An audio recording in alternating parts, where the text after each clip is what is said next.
panel in Cannes on the Cognitiv Yacht, the Cognitiv Yacht Club. I'm Jeremy Fain, CEO, co-founder, and your panel moderator for today. And would you like to introduce yourselves?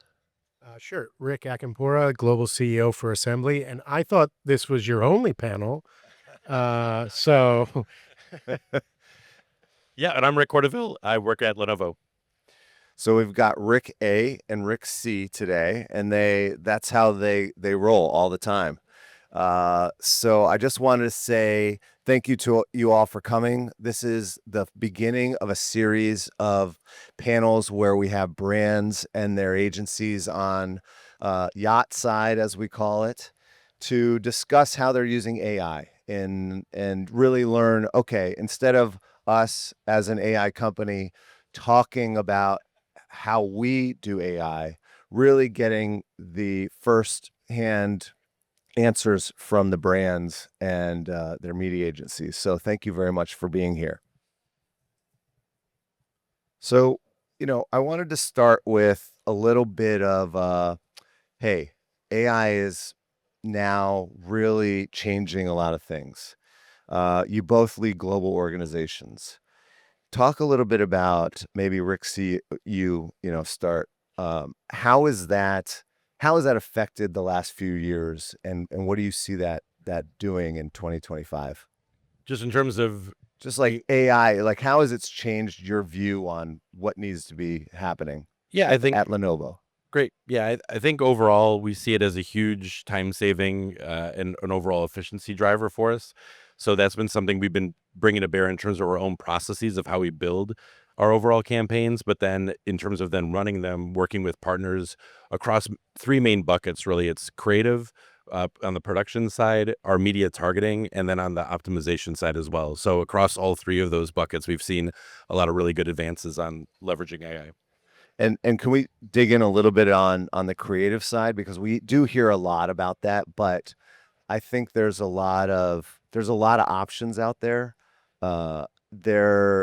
I think there's also a lot of thought that they're just at the beginning. Where do you see that now with your creative?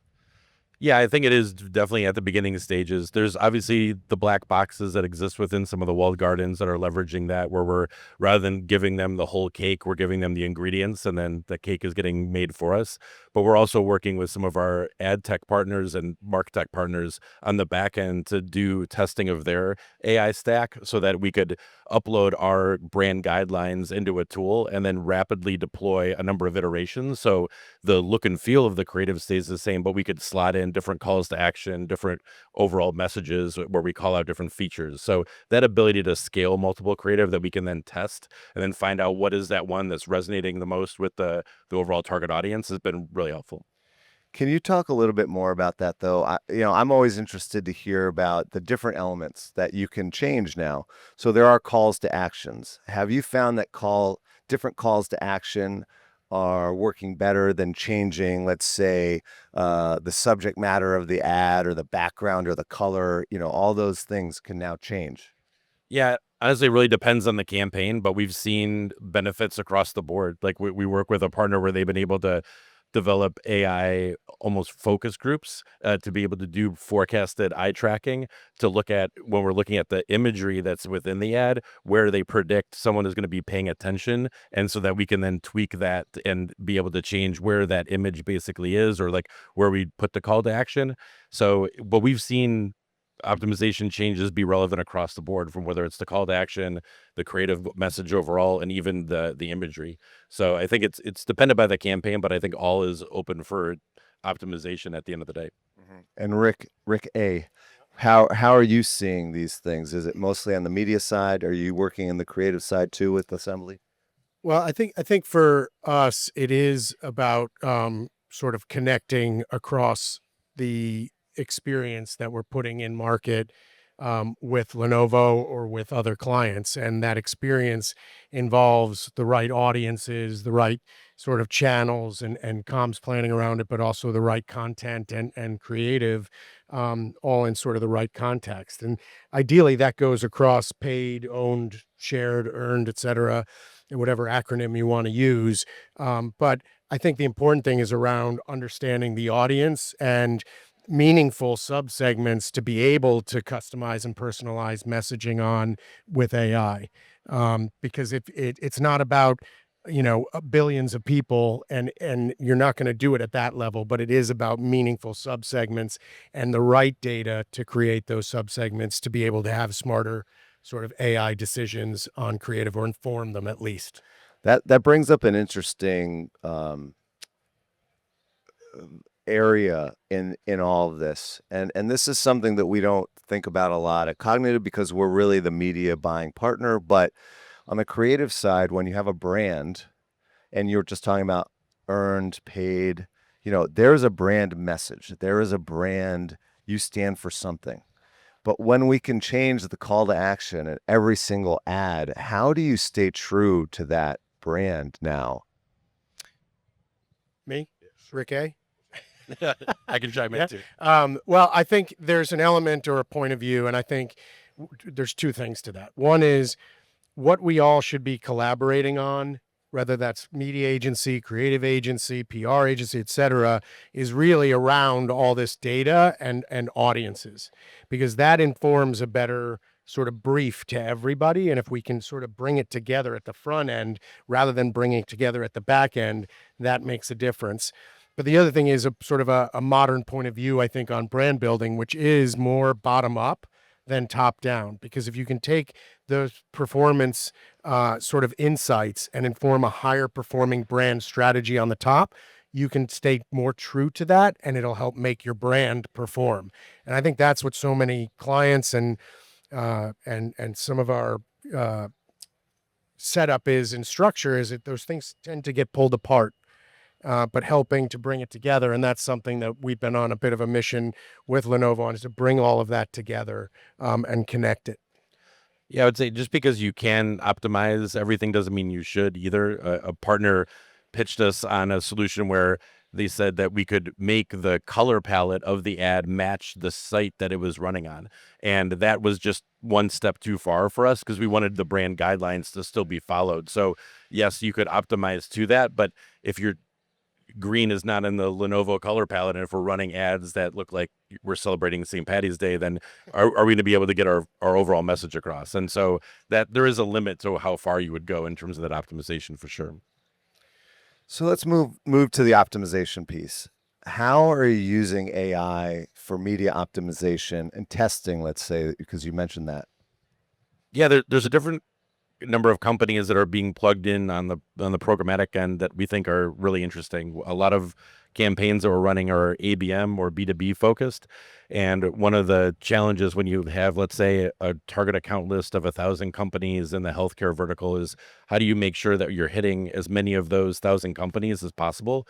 But that doesn't mean that all of them are active during your flight dates. And so if a couple of companies are gobbling up all of your overall budget because of they're just really in market, you're not hitting like up to 3/4 of that 1,000 company list. So being able to work with AI optimization companies that more equally spread that impression distribution has been really good, because we recently ran some tests where we were able to get 97% account coverage against our target account lists and then still drive a 6x frequency against those. So just to be able to then have that opportunity to drive leads and hand raisers against our products have been super interesting. And that's just something that wasn't available to us previously before these types of AI optimization companies started to pop up. Rick A? I think there's a lot of work to be done on sort of the front end of all of that, which is, what is the learning agenda? I mean, Lenovo is really fantastic, frankly, at making sure that at a global level and at a regional level that we're very purposely testing forward in things. And it's okay to get it wrong, as long as you have a, a plan off of that and change with it. And I think part of that is in a very fragmented world, siloed world, how do you get rid of vanity metrics and really align on the right metrics that are going to be signals for growth and success that everybody can get around? And I think when you do that, then you can use AI to better optimize and learn and do it faster, right? The AI isn't the thing. It's the thing that makes the other things work better, faster, smarter. Yeah, and I think that's one of the great areas where we've been working with assembly is we have a testing roadmap for each of our geos, and that's a good organizing principle because there's so many things that we can test, so many different companies, but having that prioritization so that we know that, all right, for this upcoming gaming campaign for our Legion devices, this would be a good fit for this overall either testing partner or ad format or whatnot that we were looking to explore. Yeah, and Rick A, you're, you know, many people today, of course, say that they use AI, they have AI, but assembly's really always been a data first, insights first, and now AI first company. Can you talk about how that evolution's come about over the last few years and how you approach it? Yeah, I think there's, I mean, for us, again, I think that what is your overall point of view on AI? And I think everybody's racing to efficiency. For us, we really try to talk more about incrementality. And certainly there are things that you should automate and make faster and smarter, but that's ultimately so that you can free up low value time to high value time and bring incrementality. And so part of that is our heritage and DNA. Our tech was built for search originally. That's what it was born out of. And so it was prompt based at the start. And as we started to evolve that to more full funnel, omni-channel tech, it was important to us to build it rather than buy it so that we could put AI at its core rather than a bolt-on. And what that lets us do is again, stop looking at AI as the thing and more of we've got great things. How do we make them smarter, faster, better? And that's where AI comes through at all of it. Anything to add on that about how you see Lenovo going? How has Lenovo approached AI just in general from a marketing perspective? Was it like, hey, we're just going to test everything, or again, did it come through the test plans? Yeah, I think, well, first off, we wanted to make sure that we were paying off the overall tradition and history of innovation that Lenovo as a company have, like, because we're integrating AI into our products. And so we knew that we needed to eat our own dog food to be able to then pay that off in terms of how that really influences the marketing side. So the organizing principles against those three buckets that I'd mentioned before is saying like, all right, against creative media targeting and optimization, what are the types of things we could do? And then having that learning agenda to then look at how we could not only save time so that we can focus on more higher level strategic things, but also how do we improve the metrics against our campaigns and just show that it's overall worthwhile. Then to Rick's point, we have that mentality of failing fast. It's okay if something doesn't work out of the gates because it is early days in a lot of cases. So we're not going to put it on the shelf and say like, all right, that's like, we're never going to touch that again. That was an overall failure. It's how do we iterate and do better next time? So this wasn't part of the prep, but I'm thinking we should make this part of the panels that we have with the brands and the agencies. So this year seems to be, and we've been doing this for 10 years, so we believe that AI is working and deep learning is great, and we're showing that. But to you, what do you think in 2025? How much do you think the AI discussions you have are hype versus really working at this point in 2025?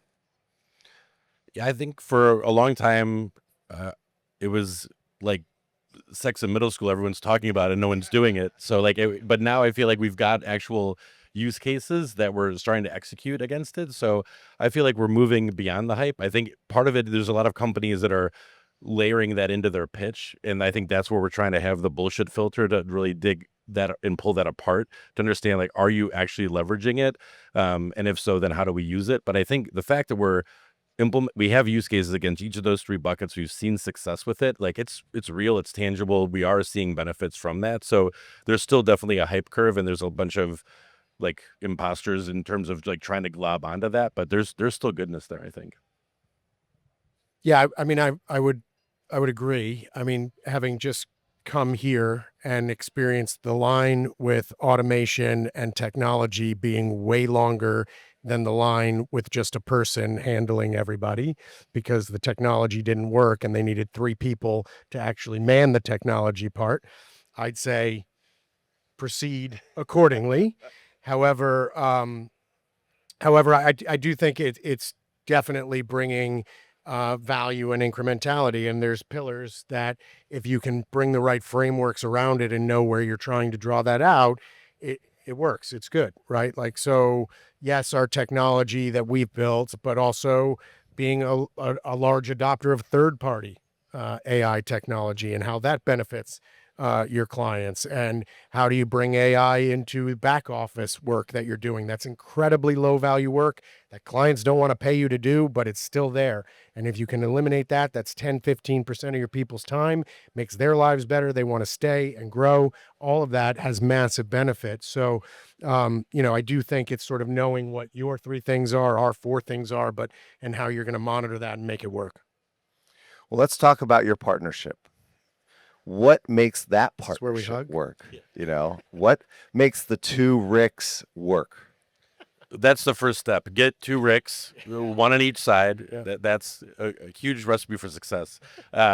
No, I think it's about open communication and honesty. I think it's a level of understanding about what the goals are of Lenovo, but also assembly as well. So I think it's been a great partnership over the last 3+ years since I've been with the company. I think so agree, of course. But I think also when we pitched the business almost 4 years ago, one of the things that was played back to us from Lenovo was that we challenged them sort of in at every step of the pitch in the right way. And I think partnership is about that because otherwise you don't grow together. And so when Rick says like open, honest conversations, that's where the hard stuff is, but that's where growth happens. And also where priority is.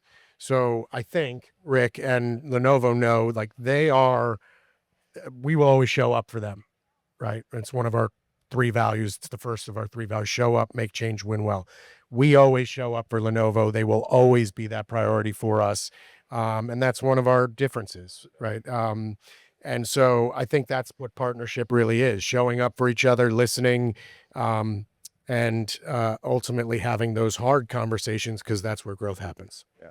And it seems like Lenovo and Rick C specifically is really interested in testing and learning, which is I can't say that for every single brand. Does that make for an ideal partnership and an ideal client? I think so. I think that level of curiosity, and one of the benefits of having an agency partner is that they're working across different verticals and different companies where they can take something that they've seen in another place and bring it to bear on our business. And that helps us stay nimble and stay up to speed in terms of all the trends and evolution that's happening in the marketplace. So I think that curiosity and that ability to look on the horizon and kind of be a train spotter is something that's super helpful for a brand like Lenovo.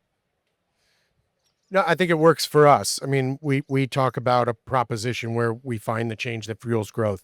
For me, change is synonymous with innovation. And ultimately, when you're testing and learning like that and you're really purposeful about it, all you're doing is finding the right changes to fuel Lenovo's growth. So for us, yeah, that's a great type of partner. Let's have it. We can bring any idea. I think if we brought some crazy out of the world, whatever idea to Rick, he'd say, okay, well, wait, maybe we should, like, why should we? Let's talk about it. And I don't think it would be met with, well, why we can't, which is often the case. Yeah, it's great to have a culture of innovation like that. Must be a really, really refreshing partnership. All right, so we're gonna close up with a forward-looking question. In the theme of a decade of deep learning, what do you think the next 10 months? We're not going to make you predict the next 10 years, but the next 10 months. What does that look like for you each, and maybe for the partnership? I think on our side, we're looking at how we can start to build our own types of models that we can then start to benefit from. I think that there's a lot of opportunity just in terms of the competitive knowledge, being able to build tools to then scan the marketplace, look at what the competitors are doing, and then have a prediction in terms of, like, if we were targeting Gen Z, for example, like what set of these creative is going to be most successful against that target audience. I think that level of predictive audiences, whether it's on the pre-testing side for creative or even on the media side, is something that we've started to see some goodness against, but I think that that's going to scale in the next 10 months. Can we dig in a little bit on that, actually, the competitive nature of the PC space? Like, how how reactive do you need to be to competitors, or are you always pushing forward with a certain vision? I would say it's more the latter. Like, we didn't become the number one PC manufacturer by being a fast follower. I think we're trying to find feature sets as part of our products that are differentiated. I think that we're on a journey right now with infusing AI and this whole AI PC category that's really kicked off over the last 12 months. It's early days, but we feel like we have a really good overall solution. What we're trying to drive at Lenovo is just more of that brand love, because in places like North America, there's a lot of preference for fruit-based competitors, and we just see that we have a better product and we can really help on the creative side to the B2B side, and being able to get that message across is why we work with partners like Assembly to build really successful media plans to get that in front of the audiences we're going after. Personally, I've always liked the nub, the red nub. That's always been my thing. Yes, yeah, a lot of people love it. Yeah, I think it's the best invention ever. I'll get you a keychain with them, like, Yeah, you can wear it around. I know a lot of people think I'm crazy, but I've always enjoyed using the nub. Yeah, on the ThinkPads, it's an iconic element of what's always been part of the product, and so I just think it's it's like the best way to use the mouse. It's Yeah. just so easy. Yeah. I'm a PC guy. I'm not a fruit-based guy. well, I appreciate that. Rick, hey. Well, I do like that you sort of said no sideways glancing, because I would counsel any one of our clients to not sideways glance. Get your vision. It might inform, but get your vision, go forward, and let people follow you. You lead. I think for me, there's probably three things. One is this idea of, and what we built our tech to be more of than less of, which is more of a glass box than a black box. Our point of view is very much of like, our tech is your tech. You can have it. We'll train you on it. But you certainly can be in there and work with us on it in a sort of single source of truth. So try to make things more transparent and ownable to Lenovo. And I think that's an opportunity for clients in the coming months. I think the other thing is, I mentioned sort of incrementality over efficiency. Just avoid the race to the bottom.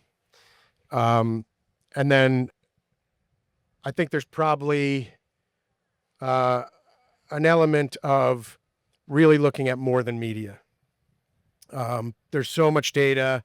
AI is a critical layer to it, but it allows us to connect and do more and sort of see more than media. We do talk a little bit about media and more, but that brings you from media strategy to business strategy and really holistic experiences that you're putting in market.